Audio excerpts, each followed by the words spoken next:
Today on Spectrum Hawaii, Chinese hand puppets perform fierce battles on horseback and fly through the air. Then we explore the music and lore of Hawaii's most famous instrument, the ukulele, the gift of Portuguese immigrants to the islands. But first, a visit to the studio of Susan McGovney Hansen, who creates beauty in watercolor from a fresh perspective.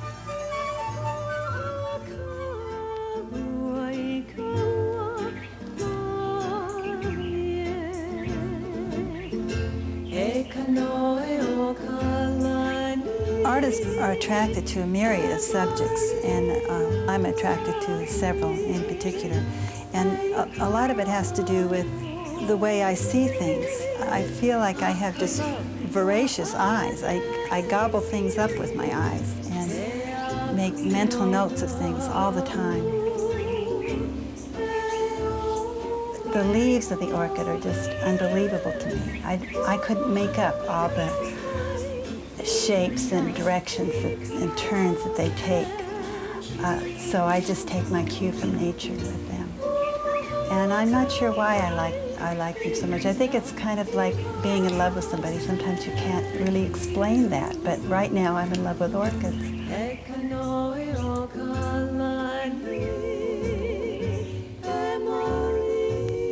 I take a lot of time setting up a still life. First of all, it's kind of fun to do. I have an idea in my mind, and the more problems I solve as I arrange the still life, the less problem I'll have on the painting. So I have my composition in mind. I like to look down on the composition. I think it makes more interesting patterns and shapes and juxtapositions. Before I draw, I'm going to use a viewfinder. It's the same proportion as the paper, and it can give me a clue as to where I place things. If I look at the still life here,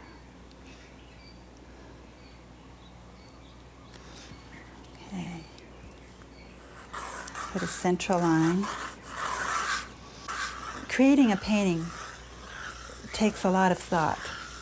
That's where the little seed of an idea comes in, and maybe it might noodle around in there for years, or maybe you want to get right to it and work at it in a few hours, but it starts in the mind, and often when I'm doing something else, that idea will be in my mind, and I'm kind of forming it and adjusting it and taking things away and adding things to that idea before I even start putting pencil to paper.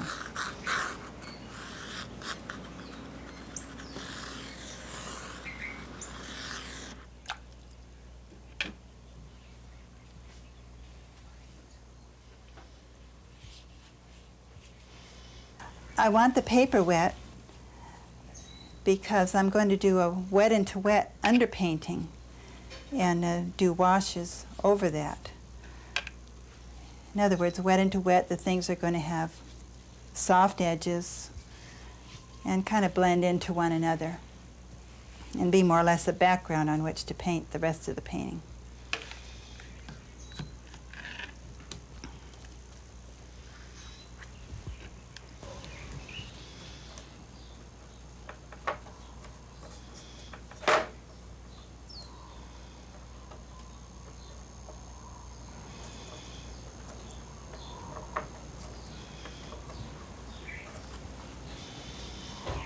When I was about 9, I started painting in oils. But my teacher at the time had us start out using black and white and tones of gray with still life. And this was difficult. We were all we couldn't wait until we could start painting in color, but she wanted us to get the values down pat, and we had to paint in black and white until she felt that we knew how to choose the values of a painting, the darks and lights. And then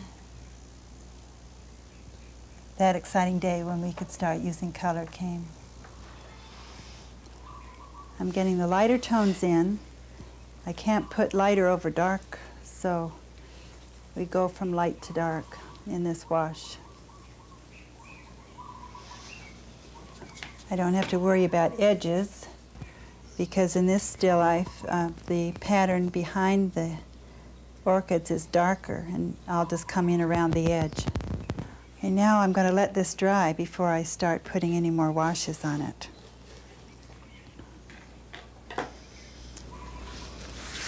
This is really my second career. I made the decision not to do my art when I had my family, when I was about age 20.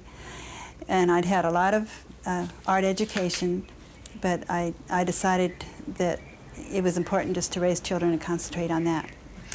So my artwork was put aside, but I knew it was there waiting for me. It was like a big Christmas gift, just ready to untie. And sometimes it scares me at my presumptuousness, how I just knew it would be there whenever I was ready. But luckily it was. And when my youngest was into school, I started just getting back into my artwork. I'm sure one reason I'm particularly interested in doing faces is from my childhood. My art teacher used to go downstairs. Her studio was on the second floor in downtown Santa Barbara.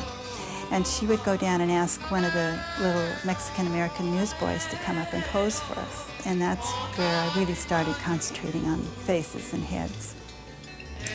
So when I came to Hawaii many years ago, of course I was immediately attracted to the Polynesian faces and the culture and the dancing.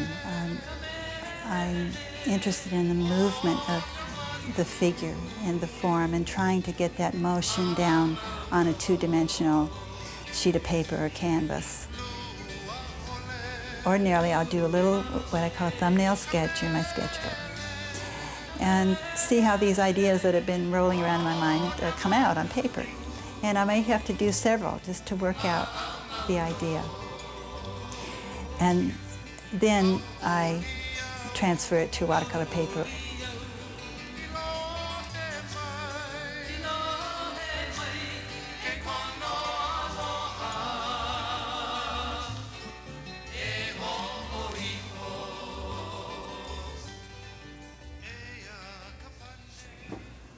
I paint in transparent watercolor, which means I don't use white paint out of the tube. So the white is the white of the paper. And when I plan my painting, I plan it in steps so that I'm painting around the white areas that I want to keep white or light. And generally, I'm working light to dark.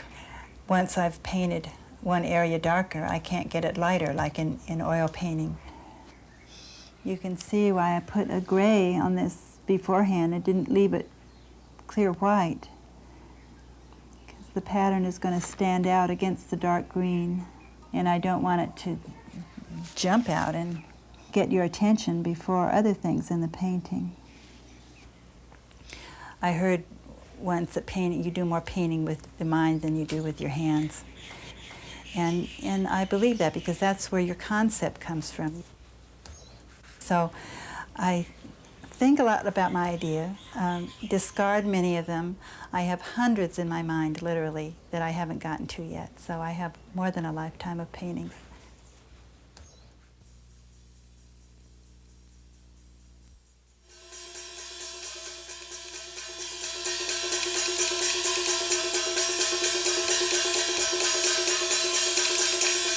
"400 years ago, they entertained their audiences with stories of virtue and religious morals. They performed at celebrations for major events. More recently, the traditions of Chinese hand puppets continued with a performance at the East-West Center in Honolulu in honor of the center's 25th anniversary.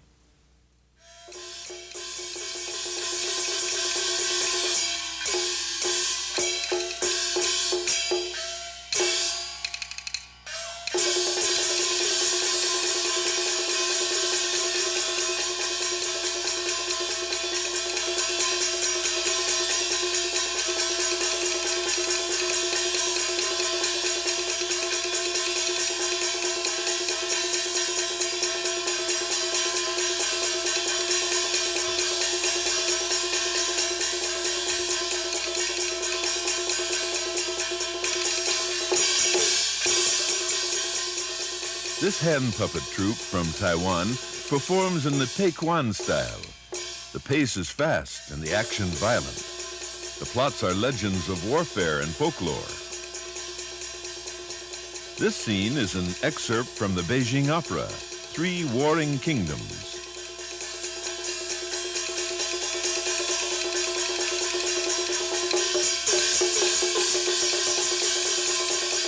The battle on horseback comes alive under the skilled manipulation of the puppeteers backstage.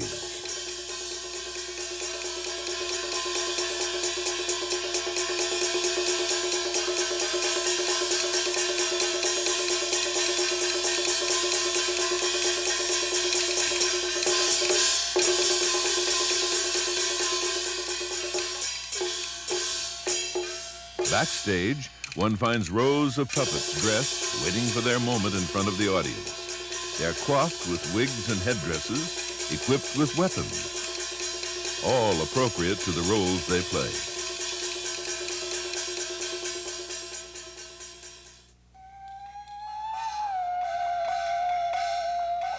Chinese hand puppets mirror in many ways the human theater of Chinese opera.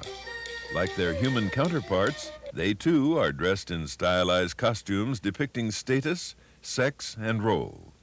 Their makeup is also characteristic of their qualities, such as the red face of this military warrior symbolizing loyalty.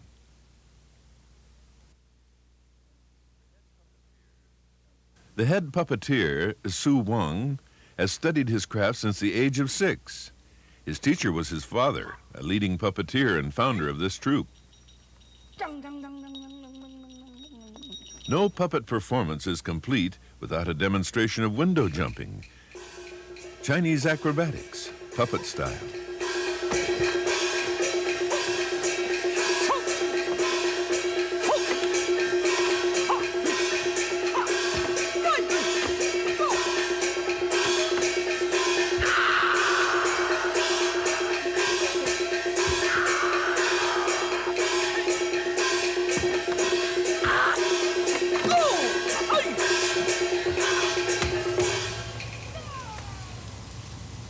For this week's interlude, we travel to the sugarcane fields of Kauai, where the sugar industry first began 150 years ago.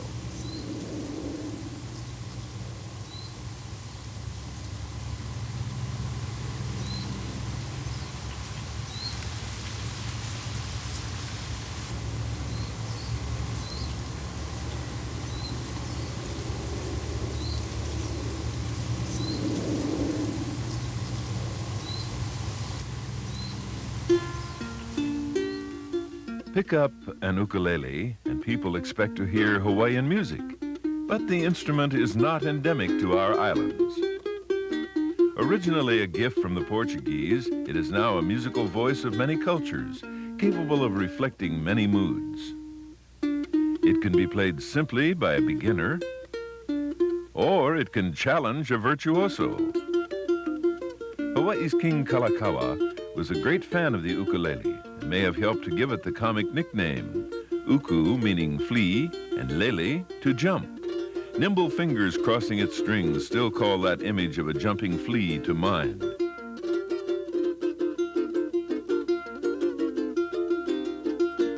Small and durable, with a warm, pleasing tone, it makes a perfect traveling companion. It is no wonder this instrument has met with immediate acceptance on its musical voyage around the world.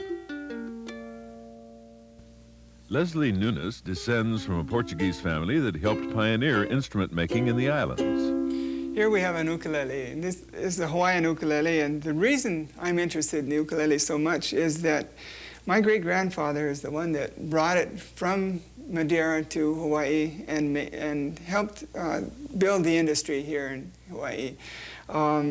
My grandfather, who was the manufacturer, the supervisor of the company here in Hawaii, started me on my collection, and he told me one day, "Les, would you like to have your own Nunes ukulele?" And I said, "Great." So he and I went together, and I bought my first instrument for $100. And with that, my instrument collection has grown to over 100 instruments. Since then, I've been studying the ukulele, I've been collecting them. I've gone to Portugal, New York, California, Japan, even Africa, some of my instruments have come from.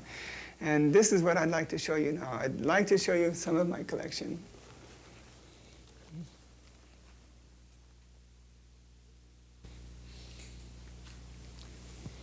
This is Portuguese cavaquinho.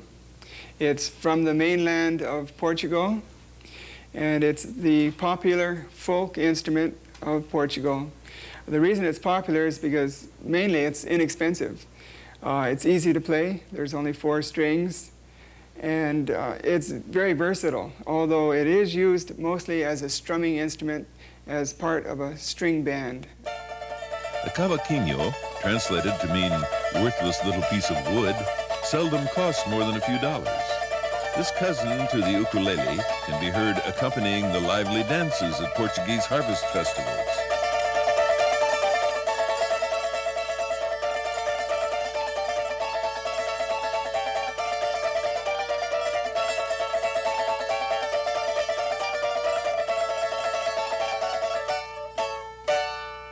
One of the instruments in the string band is the Portuguese guitarra.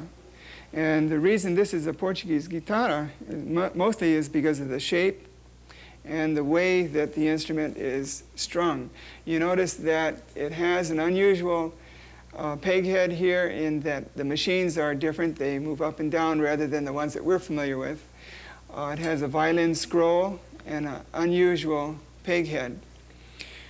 The shape is heart-shaped, and it is a romantic instrument. This is the Portuguese guitarra again. And this is my great-grandfather's ukulele.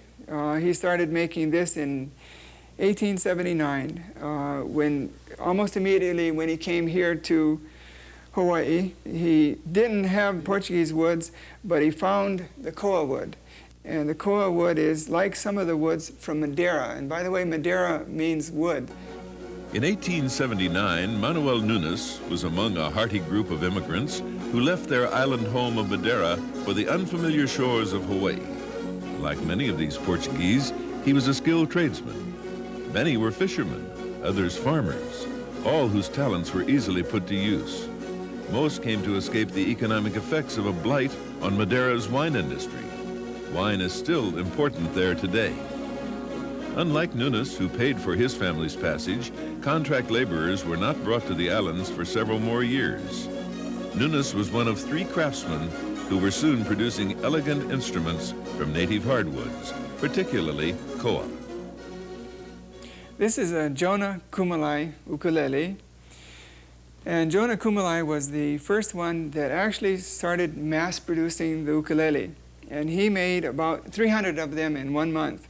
He was very successful in making instruments. He made them for quite a few years. He also had singing teams and musicians that went in the Waikiki area. He almost monopolized the musical industry. In 1915, Kumalai ukuleles and Hawaiian music were in great demand. That was the year of the Panama Pacific International Exposition in San Francisco. The fair provided mass exposure of Hawaiian bands, many of which featured the ukulele. The fledgling recording and radio industries fanned the flames of popularity, and soon Hawaiian labels were outselling all others. The world couldn't get enough of the Hawaiian ukulele strumming along to hapahaole melodies.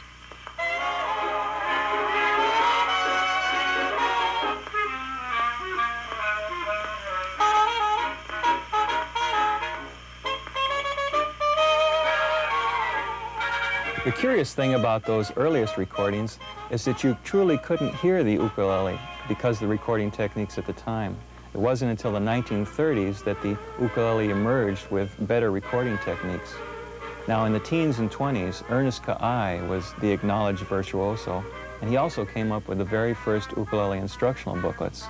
In the 30s, it was Jesse Kalima with his rousing rendition of this Stars and Stripes Forever when he won the Territorial Amateur Hour Contest. This song then became an instant classic, and every kid on every corner had to know Stars and Stripes Forever. Now in the 40s, it was Randy Oness taking his ukulele and performing the horn licks of the big band swing arrangements. Then the ukulele fully emerged as a solo instrument. In the 50s, we had people like Nelson Waikiki and Eddie Kamai. In the 60s, Leaky Leaky Weisbarth and Mo Keali. In the 70s, Peter Moon on his tipple. And now today we have the Ukulele Festival, and each year you can appreciate some of the best ukulele players of all ages in Hawaii.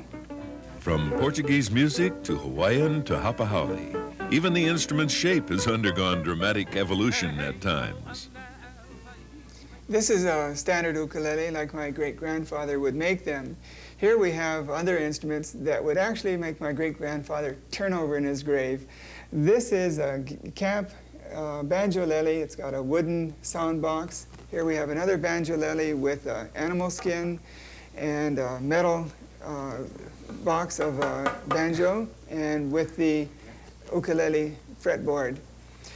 This is an instrument here. It's a triangle ukulele, and this is very interesting. This is a cigar box ukulele, and this is one of Sam Kamaka's instruments. Notice that the date on the ukulele is 1886. This is an actual cigar box ukulele. Even the pegs here are a little bit different, and it is stylized. Sam Kamaka's father also made the pineapple ukulele, and he started a craze that is still popular today. This is the first of the pineapple ukuleles. This is a painted model. Sam has it in his storeroom there on South Street, and you can see that just by coming into his store there. Manufacturing ukuleles has long been a specialty of the Kamaka family, one that started with Sam Kamaka Sr. in 1916. Today, Sam Jr. adds another generation of expertise to the shop's tradition of creating the finest koa ukuleles available. As a young man, I was fascinated by all of the belts running in every direction. And all of these belts were hooked up to a pulley which activated a certain machine which had a certain function on the assembly line. And my father had 4 or 5 workers that I remember, and they'd go from one machine to another, back and forth, putting on belts and taking off belts. And so it was really a noisy and interesting place to visit. Despite modern equipment, Kamaka ukuleles are still fashioned by discriminating craftsmen, and each instrument requires 3 to 4 weeks to complete. 3 to 4 years if you count the drying of the wood. All of Kamaka's workers bring with them specialized talents, and Sam knows they have all contributed to his success. Kamaka now ships over 300 ukuleles per month to retailers as distant as Japan, Sweden, and Norway. All are manufactured for consistently high quality, but occasionally just the right amounts of fine wood and patient craftsmanship will fashion a superior sounding instrument. Veteran ukulele players are always in search of these qualities, so you'll never know who will drop into the South Street showroom.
Far from being a worthless piece of wood, as its Portuguese name implies, the cavaquinho and its Hawaiian cousin, the ukulele, continue to circle the globe, encouraging the sharing of cultures through the gift of music. Sharing the music of Portugal with us this week are Pedro Cabral and Francisco Andian.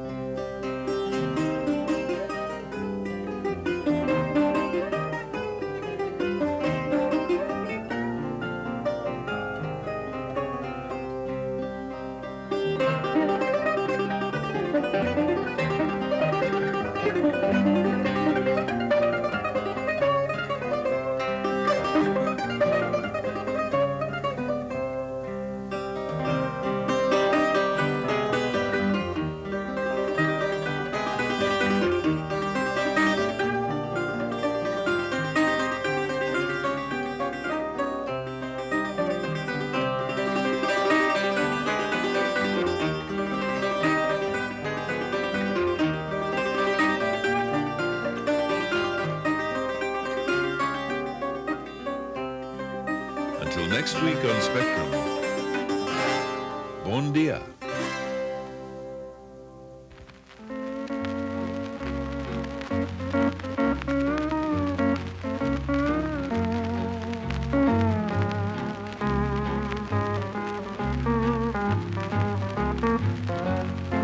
If you like ukulele lady like you. If you like to linger where it's shady, ukulele lady linger too. If you kiss ukulele lady and you promise ever to be true, and she finds another ukulele lady fool around with you, now maybe she'll sigh, maybe she'll cry, and maybe not. Maybe she'll find somebody else by and by to sing to, where it's cool and shady, where the tricky wicky wacky woo. If you like